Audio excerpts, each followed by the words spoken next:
അസ്സലാമു അലൈക്കും വറഹ്മത്തുള്ളാഹി വബറകാതുഹു. അൽഹംദുലില്ലാഹി വഹ്ദ വസ്സലാത്തു വസ്സലാമു അലാ മൻ ലാ നബിയ്യ ബഅദ.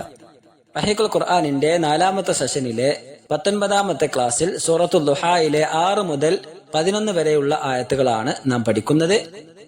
ഈ അധ്യായത്തിന്റെ ആദ്യ ഭാഗങ്ങളിൽ നാട്ടിലെ ധാരാളക്കണക്കിന് ആക്ഷേപങ്ങൾക്കും പരിഹാസങ്ങൾക്കുമെല്ലാം വിധേയനാവുകയും പ്രവാചകനെ തന്റെ രക്ഷിതാവ് കൈവെടിഞ്ഞുവെന്നും തനിക്ക് പകരം മറ്റൊരു വ്യക്തിയെ അള്ളാഹു പ്രവാചകനായി തിരഞ്ഞെടുത്തുവെന്നും ഒക്കെ പറഞ്ഞ് കഴിവിന്റെ പരമാവധി പ്രവാചകൻ സല്ലല്ലാഹു അലൈഹി വസല്ലമ തങ്ങളെ അടിച്ചമർത്തുവാനും മാനസികമായി തളർത്തുവാനും ശ്രമിച്ചുകൊണ്ടേയിരിക്കുന്ന ശത്രുക്കൾക്ക് ശക്തമായ രീതിയിൽ തന്നെ മറുപടി നൽകിക്കൊണ്ടും പ്രവാചകൻ അലൈഹിസ്സലാത്തു വസ്സലാമക്ക് ശാന്തിയും സമാധാനവും മനോധൈര്യവും പകർന്നു നൽകിക്കൊണ്ടും ഇരുലോകങ്ങളിലും തനിക്ക് വേണ്ടി അള്ളാഹു സുബ്ഹാനഹു തആല സജ്ജമാക്കി വെച്ചിട്ടുള്ള അനുഗ്രഹങ്ങളെ സംബന്ധിച്ച് പരാമർശിച്ച ശേഷം പ്രവാചകന് അള്ളാഹു നേരത്തെ നൽകിയ ചില അനുഗ്രഹങ്ങൾ കൂടി സൂചിപ്പിക്കുകയാണ് ഈ അധ്യായത്തിന്റെ ബാക്കി ഭാഗങ്ങളിൽ നമുക്ക് വായിക്കുവാൻ സാധിക്കുന്നത്.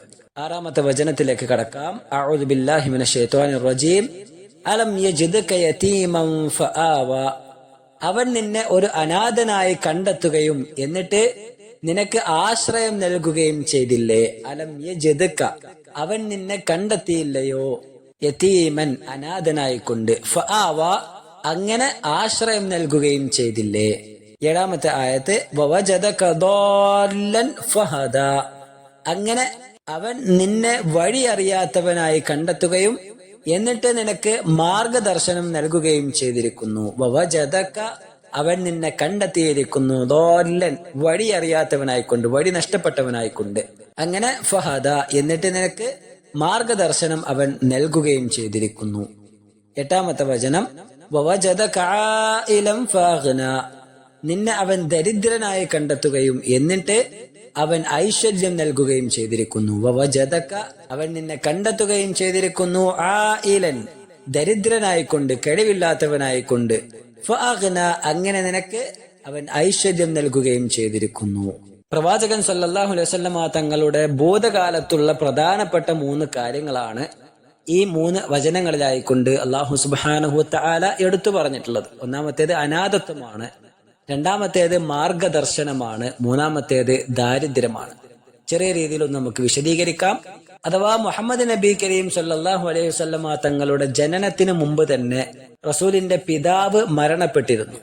പിന്നീട് റസൂലുള്ളാഹി സ്വല്ലല്ലാഹു അലൈഹി വസല്ലമ തങ്ങൾക്ക് 6 വയസ്സ് പ്രായമായപ്പോൾ റസൂലിന്റെ മാതാവും ഇഹലോകവാസം വെടിയുകയുണ്ടായി. ചരിത്രം നമുക്ക് അറിയാവുന്നതാണ്. അങ്ങനെ അത് പ്രകാരം മാതാവും പിതാവും ഇല്ലാതെ ഒരു അനാഥനായിക്കൊണ്ടാണ് നബി കരീം സല്ലല്ലാഹു അലൈഹി വസല്ലമ തങ്ങൾ വളർന്നത്. അനാഥനായിരുന്നുവെങ്കിലും തനിക്ക് വേണ്ടുന്ന ആശ്രയവും സംരക്ഷണവും വാത്സല്യവും പ്രവാചകൻ സല്ലല്ലാഹു അലൈഹി വസല്ലമ തങ്ങൾക്ക് ലഭിക്കാതിരുന്നിട്ടില്ല. പ്രവാചകൻ സല്ലല്ലാഹു അലൈഹി വസല്ലമ തങ്ങളുടെ മാതാവിന്റെ കാലശേഷം പ്രവാചകന്റെ പിതാമഹനും പിന്നീട് അതിനുശേഷം പ്രവാചകന്റെ പിതൃവ്യനായിരുന്ന അബൂ ത്വാലിബുമാണ് അദ്ദേഹത്തെ ഓമനിച്ചും ലാളിച്ചും ആദരിച്ചും കൊണ്ട് വളർത്തിപ്പോന്നത്.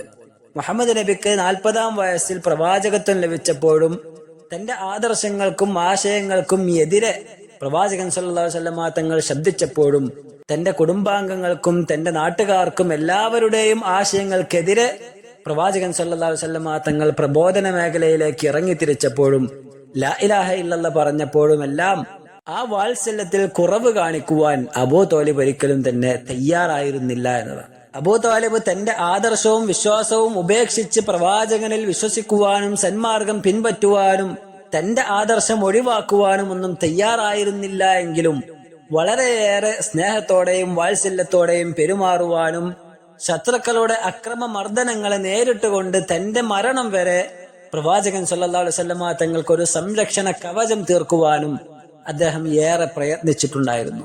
ഇസ്ലാം പുൽകാതെയുള്ള അദ്ദേഹത്തിന്റെ വിയോഗത്തിൽ പ്രവാചകൻ സല്ലല്ലാഹു അലൈഹി വസല്ലമ തങ്ങൾ അത്യധികം വ്യസനിച്ചതായും വിശുദ്ധ ഖുർആനിലെ വചനങ്ങളിൽ നിന്നും നമുക്ക് വായിച്ചെടുക്കാൻ സാധിക്കും. എത്രത്തോളം എന്ന് പറഞ്ഞാൽ പ്രവാചകൻ സല്ലല്ലാഹു അലൈഹി വസല്ലമ തങ്ങളെ സമാധാനിപ്പിച്ചുകൊണ്ട് വിശുദ്ധ ഖുർആനിലെ സൂറത്തുൽ ഖസസിലെ 56-ാമത്തെ വചനത്തിൽ അല്ലാഹു സുബ്ഹാനഹു വതആല പറയുന്നുണ്ട്, പ്രവാചകരെ, ഇന്നക ലാ തഹ്ദി മൻ അഹ്ബബ്ത വലാകിന്ന അല്ലാഹു യഹ്ദി മൻ യശാ.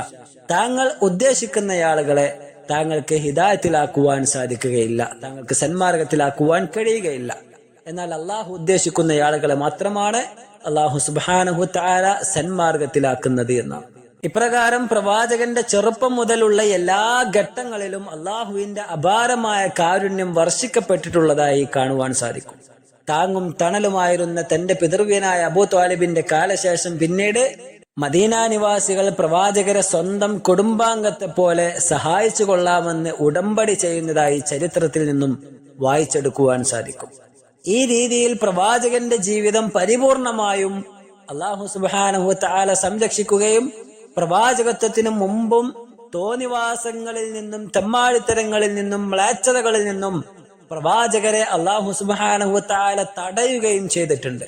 നാട്ടിലുള്ള 99% ആളുകളും മദ്യപാനത്തിനും വ്യഭിചാരത്തിനും തുടങ്ങി മറ്റുള്ള എല്ലാ വേണ്ടാത്തരങ്ങൾക്കും അടിമപ്പെട്ടപ്പോൾ മുഹമ്മദ് എന്ന ചെറുപ്പക്കാരൻ നന്മകളുടെ പാത തേടി സഞ്ചരിക്കുകയും തന്റെ റബ്ബിനെ സ്മരിക്കാനായി ജീവിതം മാറ്റിവെക്കുകയും ചെയ്തിട്ടുണ്ടെങ്കിൽ അത് അള്ളാഹുവിന്റെ നിശ്ചയമായിരുന്നു എന്ന് നമുക്ക് മനസ്സിലാക്കുവാൻ സാധിക്കും. ദരിദ്ര ധനാഢ്യ കുടുംബാംഗങ്ങളിലെ അനാഥരായും അല്ലാത്തവരായും ശരീരത്തിലെ രക്തത്തിളപ്പ് തോന്നിവാസങ്ങൾക്കുള്ള ഇന്ധനമായി തിരിച്ചുവിടുന്ന കൈവിട്ടുപോയ യുവത്വ രൂപങ്ങൾ ഇന്നത്തെ പോലെ അന്നും ആ നാട്ടിലെ വില്ലാളി വീരന്മാരായിരുന്നു. അവരിൽ നിന്നെല്ലാം തീർത്തും വ്യത്യസ്തമായി ദേഹേച്ഛകളെ പിന്നാമ്പുറത്തേക്ക് വലിച്ചെറിഞ്ഞുകൊണ്ട് തന്റെ സൃഷ്ടാവിനെ തേടിപ്പോകുന്ന തിരിച്ചറിവിന്റെ നിറകുടമായി മുഹമ്മദ് നബി കരീം സല്ലല്ലാഹു അലൈഹി വസല്ലമ തങ്ങളെ അല്ലാഹു സുബ്ഹാനഹു തആല തിരഞ്ഞെടുക്കുകയാണ്. അക്കാലഘട്ടത്തിലെ ഏറ്റവും ഉത്തമ സാഹിത്യകാരന്മാർ നിറഞ്ഞൊഴുകിയിരുന്ന പ്രവാചകൻ സല്ലല്ലാഹു അലൈഹി വസല്ലമ തങ്ങളുടെ നാട്ടിൽ എഴുത്തോ വായനയോ കൈവശമില്ലാത്ത മുഹമ്മദ് നബിയുടെ കരങ്ങളിലൂടെ അവതരിക്കപ്പെടുകയാണ് വിശുദ്ധ ഖുർആൻ. അപ്രകാരം അനാഥനായിരുന്ന മുഹമ്മദ് നബി സല്ലല്ലാഹു അലൈഹി വസല്ലമ തങ്ങൾക്ക് തന്റെ ജീവിതത്തിലുടനീളം ആശ്രയം പകർന്നു നൽകപ്പെടുകയാണ്. കുടുംബത്തിൽ നിന്നോ വേദഗ്രന്ഥങ്ങൾ വഴിയോ ഒന്നും തന്നെ നേർവഴിയും സന്മാർഗവും ഏതാണ്, എന്താണ്, എങ്ങനെയാണ് എന്നൊന്നും അറിയാത്ത മുഹമ്മദ് നബി സല്ലല്ലാഹു അലൈഹി വസല്ലമ തങ്ങൾക്ക് തന്റെ റബ്ബിലേക്ക് എത്തിപ്പെടുവാനുള്ള യഥാർത്ഥ മാർഗം തന്റെ മുന്നിൽ തുറന്നു നൽകപ്പെടുകയാണ്. പ്രവാചകന് അറിയുമായിരുന്നില്ല എന്താണ് വേദഗ്രന്ഥമെന്നും എന്താണ് വിശ്വാസമെന്നും എങ്ങനെയാണ് വിശ്വസിക്കേണ്ടത് എന്നൊന്നും. അള്ളാഹുവിന്റെ റസൂൽ സല്ലല്ലാഹു അലൈഹി വസല്ലമ തങ്ങൾക്ക് നുബുവത്തിന് മുമ്പ് അറിയുമായിരുന്നില്ല. വിശുദ്ധ ഖുർആൻ സൂചിപ്പിക്കുന്നു സൂറത്ത് ശൂറയിലെ 52-ാമത്തെ വചനം, മാ കുൻത തദ്രി മൽ കിതാബു വലൽ ഈമാൻ.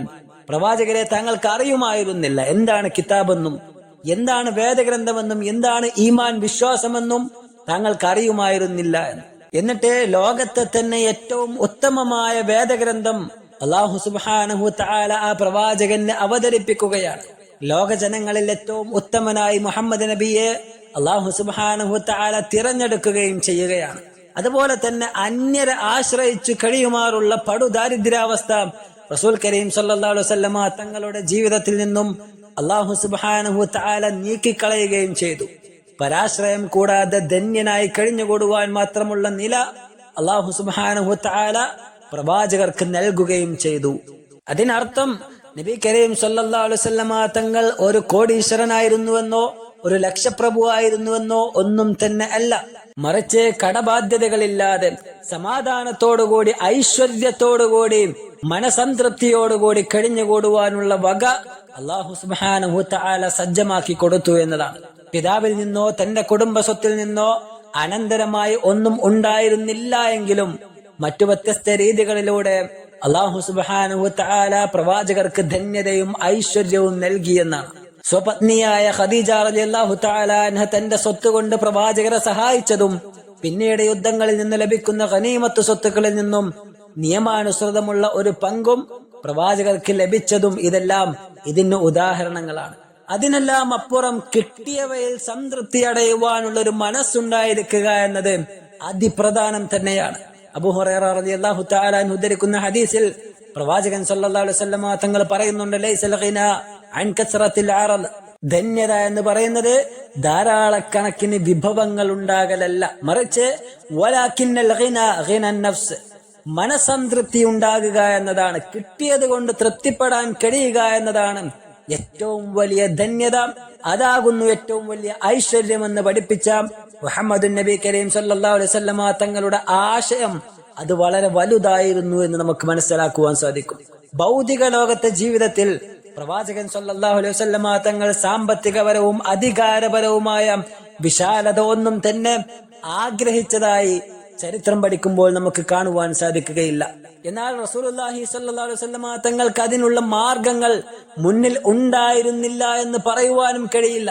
ഒന്ന് വിചാരിക്കുകയാണെങ്കിൽ മറ്റു രാജാക്കന്മാരെക്കാൾ ആഡംബര ജീവിതം നയിക്കാൻ മാത്രം പ്രവാചകർ അലൈഹിസ്സലാത്തു വസ്സലാമക്ക് കഴിയുമായിരുന്നു എന്നത് യാഥാർത്ഥ്യമാണ്. പക്ഷേ ഇഹലോക ജീവിതം ശാശ്വതമല്ലെന്നും അതിലെ അലങ്കാരങ്ങളും സുഖലോലുപതകളും നശ്വരമാണെന്നും തിരിച്ചറിഞ്ഞ പ്രവാചകൻ സല്ലല്ലാഹു അലൈഹി വസല്ലമ തങ്ങൾ അത് ആഗ്രഹിക്കുക പോലും ചെയ്തിരുന്നില്ല എന്നത് ചരിത്രം പഠിച്ച ഏതൊരാൾക്കും മനസ്സിലാക്കാവുന്ന യാഥാർത്ഥ്യമാണ്.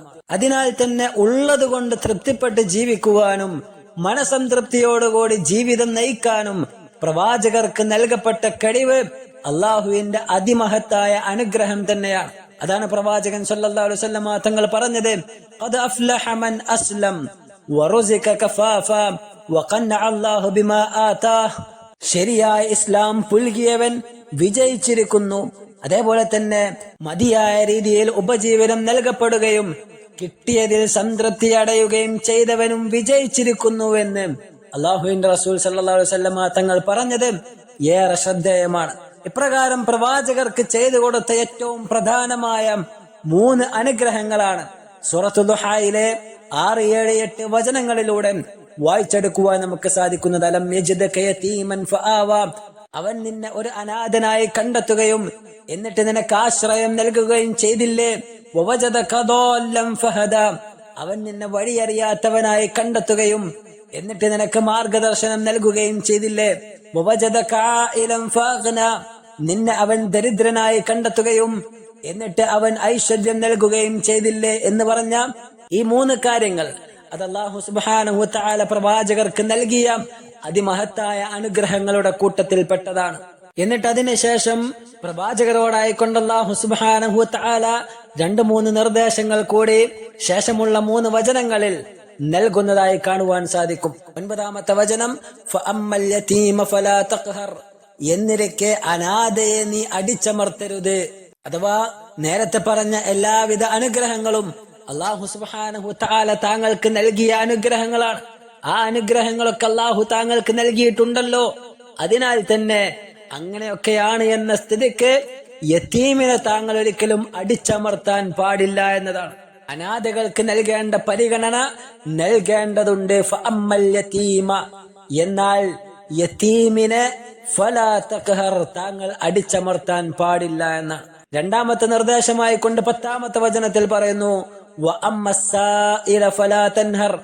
ചോദിച്ചു വരുന്നവനെ താങ്കൾ വിരട്ടിവിടുകയും ചെയ്യരുത്. വഅമ്മസ്സായില, ചോദിച്ചു വരുന്നയാൾ, ഫലാ തൻഹർ, അവനെ താങ്കൾ വിരട്ടിവിടുകയും ചെയ്യരുത്. 11-ാമത്തെ വചനം 3-ാമത്തെ നിർദ്ദേശമായി കൊണ്ട് പറയുന്നു, വഅമ്മാ ബിനിഅ്മതി റബ്ബിക ഫഹദ്ദിസ്.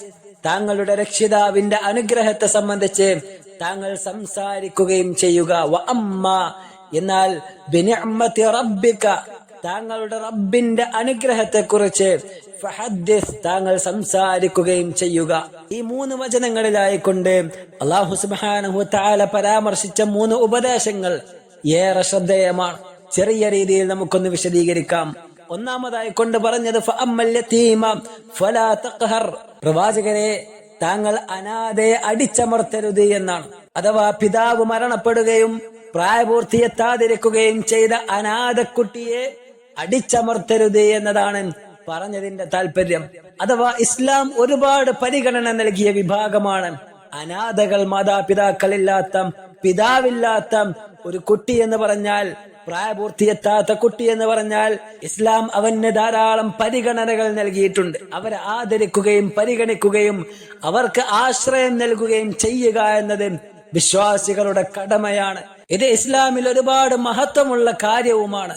റസൂൽ കരീം സല്ലല്ലാഹു അലൈഹി വസല്ലം തങ്ങൾ പറഞ്ഞു, അന വകാഫിലുൽ യതീമി ഫിൽ ജന്നതി കഹാതൈൻ വഅശാറ ബിഉസ്ബഇഹി യഅനി അസ്സബാബത വൽ വുസ്ത.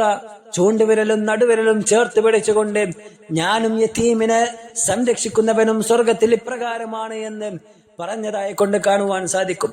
എന്നാൽ അനാഥകളുടെ സ്വത്തിൽ അന്യായമായി കൈകടത്തുന്നതും അവർക്കെന്തെങ്കിലും തരത്തിൽ പ്രയാസമുണ്ടാക്കുന്നതും വളരെ വലിയ ഗൗരവത്തിൽ തന്നെ ഇസ്ലാം കാണുകയും ചെയ്യുന്നുണ്ട്. സൂറത്തുൻ നിസായിലെ 10-ാമത്തെ വചനത്തിൽ അല്ലാഹു സുബ്ഹാനഹു തആല പറയുന്നു, ഇന്നല്ലദീന യഅകുലൂന അംവാലൽ യതാമാ ദുൽമൻ, അഥവാ അക്രമമായി കൊണ്ട് യതീമുകളുടെ സമ്പാദ്യം വാരിവലിച്ച് കഴിക്കുന്ന ആളുകൾ, ഇന്നമാ യഅകുലൂന ഫീ ബുതൂനിഹിം നാറ, തീർച്ചയായും അവർ അവരുടെ ആമാശയങ്ങളിൽ നിറച്ചുകൊണ്ടിരിക്കുന്നത് തീക്കനൽ തന്നെയാണ്. വസയസ്ലൗന സഈറ, കത്തിജ്വലിക്കുന്ന നരകത്തിലേക്ക് അവർ എത്തിച്ചേരുന്നതായിരിക്കുമെന്ന് അല്ലാഹു സുബ്ഹാനഹു വ തആല ശക്തമായ രീതിയിൽ പറയുന്നതായി കാണുവാൻ സാധിക്കും. അപ്പോൾ ആ രീതിയിൽ യതീമിന് ഇസ്ലാം ധാരാളം പരിഗണന നൽകിയതായി കാണുവാൻ സാധിക്കും. രണ്ടാമതായി കൊണ്ട് നബി കരീം സല്ലല്ലാഹു അലൈഹി വസല്ലമ തങ്ങൾക്ക് നൽകിയ ഉപദേശം വഅമ്മസ്സായില ഫലാ തൻഹർ, ചോദിച്ചു വരുന്നവനെ താങ്കൾ വിരട്ടിയോടിക്കുവാൻ പാടില്ല എന്നതാണ്. ഈ വചനം ഒരിക്കലും തന്നെ ചോദിക്കുവാനും യാചിക്കുവാനും പ്രോത്സാഹിപ്പിക്കുകയും നിർദ്ദേശിക്കുകയും ചെയ്യുന്ന ആയത്തല്ല.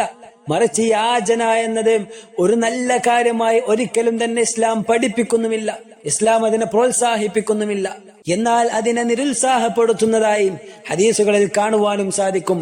ഇമാം ബുഖാരിയും മുസ്ലിമും ഉദ്ധരിക്കുന്ന ഹദീസിൽ അബ്ദുല്ലാഹി ഇബ്നു അംർ റളിയല്ലാഹു തആല അൻഹു പ്രവാചകനിൽ നിന്ന് റിപ്പോർട്ട് ചെയ്യുകയാണ്, ലാ തസാലുൽ മസ്അലതു ബി അഹദികും ഹത്താ യൽഖല്ലാഹ വലൈസത് ഫീ വജ്ഹിഹി മുസ്അതു ലഹ്മിൻ, ആവശ്യത്തിനും അനാവശ്യത്തിനും മറ്റുള്ള ആളുകളിലേക്ക് സഹായം തേടിക്കൊണ്ടേയിരിക്കുന്ന വ്യക്തികൾ അവർ അല്ലാഹുവിങ്കൽ ഹാജരാക്കപ്പെടുന്നത് അവരുടെ മുഖങ്ങളിൽ മാംസമില്ലാത്ത രൂപത്തിലായിരിക്കുമെന്ന് ഹദീസുകളിൽ കാണുവാൻ സാധിക്കും.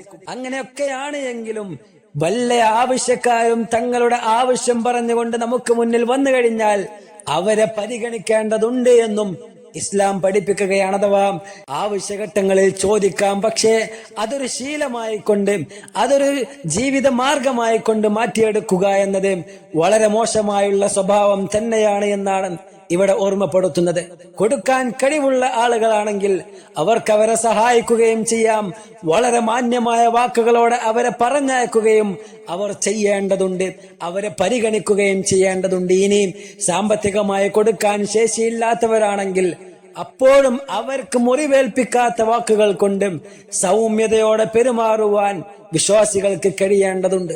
അതല്ലാതെ പരുഷമോ അസഭ്യമോ ആയ വാക്കുകൾ പ്രയോഗിച്ച് വരുന്നവരെ ആക്ഷേപിക്കുകയോ നിന്ദിക്കുകയോ ചെയ്യുന്നത് ഒരിക്കലും തന്നെ ശരിയായ രീതിയല്ല. വിശുദ്ധ ഖുർആനിലെ 2-ാമത്തെ അധ്യായം സൂറത്തുൽ ബഖറയിലെ 263-ാമത്തെ വചനത്തിൽ അല്ലാഹു പറയുന്നു, ഖൗലുൻ മഅറൂഫുൻ വമഗ്ഫിറത്തുൻ ഖൈറുൻ മിൻ സദഖത്തിൻ യത്ബഉഹാ അദാ, അഥവാ സദഖ കൊടുക്കുകയും പിന്നീട് അതിനെ ചൊല്ലി ധാരാളം പ്രയാസങ്ങൾ ഉണ്ടാക്കുകയും ആ നൽകപ്പെട്ട വ്യക്തിയെ എപ്പോഴും പരാമർശിക്കുകയും എപ്പോഴും അതിന്റെ പേരിൽ ഓരോന്ന് പറഞ്ഞുകൊണ്ടേയിരിക്കുകയും ചെയ്യുന്ന ആളുകൾ അത്തരത്തിലുള്ള സ്വതക്കകളെക്കാൾ ഉത്തമമായിട്ടുള്ളത് മാന്യമായുള്ള വാക്കുകളും വിട്ടുവീഴ്ചയുടെ സംസാരങ്ങളുമാകുന്നു എന്ന് അല്ലാഹു സുബ്ഹാനഹു വ തആല പറയുകയാണ്. അതേപോലെ തന്നെ ചോദിച്ചു വരുന്നവന് എന്തെങ്കിലും സഹായങ്ങൾ നൽകിയാൽ പിന്നെ എന്തും പറയാം, അയാളോട് ഏത് രീതിയിലും സംസാരിക്കാം എന്ന ചിന്തയും ശരിയല്ല. കൊടുത്ത തുകയെ ചൊല്ലി അയാളിൽ അധികാരം ചെലുത്തുന്നതും ശരിയായുള്ള രീതിയല്ല. നാം നൽകുന്ന സഹായങ്ങൾ മറ്റുള്ളവർക്ക് ഉപദ്രവമായി മാറിയാൽ ആ നന്മ അല്ലാഹുവിങ്കൽ സ്വീകാര്യമല്ല എന്ന കാര്യം നാം മനസ്സിലാക്കേണ്ടതുണ്ട്. അത് ആ വ്യക്തിക്ക് തന്നെയായാലും ശരി, മറ്റുള്ള ആളുകൾക്കാണെങ്കിലും ശരി. പാവപ്പെട്ട ആളുകളുടെ അരികിൽ പോയി ഞാൻ ഇന്ന വ്യക്തിക്ക് ഇത്ര കൊടുത്തിട്ടുണ്ട് എന്ന് പറയുന്ന രീതിയാണെങ്കിലും ശരി, അത് ഈ പറയുന്ന ആളുകൾക്ക് ബുദ്ധിമുട്ടുണ്ടാക്കുന്നുണ്ടോ, മറ്റുള്ള ഏതെങ്കിലും ജനങ്ങൾക്ക് ബുദ്ധിമുട്ടുണ്ടാക്കുന്നുണ്ടോ, അതെല്ലാം തന്നെ നിരർത്ഥകമായി പോകുന്ന സ്വതക്കകളാണ് എന്ന് വിശുദ്ധ ഖുർആൻ നമ്മെ ഓർമ്മപ്പെടുത്തുന്നുണ്ട്. സൂറത്തുൽ ബഖറയിലെ 264-ാമത്തെ വചനത്തിൽ കാണാം, യാ അയ്യുഹല്ലദീന ആമനൂ ലാ തുബ്തിലൂ സദഖാതികും ബിൽ മന്നി വൽ അദാ, അല്ലയോ സത്യവിശ്വാസികളെ, നിങ്ങൾ നിങ്ങളുടെ സ്വതക്കകൾ എടുത്തു പറഞ്ഞുകൊണ്ട് അല്ലെങ്കിൽ മറ്റുള്ളവർക്ക് പ്രയാസമുണ്ടാക്കിക്കൊണ്ട് നിരർത്ഥകമാക്കി കളയരുത്, അതിന്റെ മൂല്യം നഷ്ടപ്പെടുത്തരുത് എന്നാണ്. അതേപോലെ തന്നെ കൂടെ മനസ്സിലാക്കേണ്ട മറ്റൊരു കാര്യം, നാട്ടിൽ വ്യത്യസ്ത തരത്തിലുള്ള തട്ടിപ്പുകളുമായി വലിയ വലിയ മാഫിയകളും മറ്റും യാചനകളുടെ പേരിൽ മറ്റുള്ളവരുടെ ദയവിനെ ചൂഷണം ചെയ്യുകയും അതൊരു ജീവിത മാർഗമായി കാണുകയും ചെയ്യുമ്പോൾ അവരുടെ ഇരകളാകാതിരിക്കാൻ കൂടി നാം ശ്രദ്ധിക്കേണ്ടതുണ്ട്.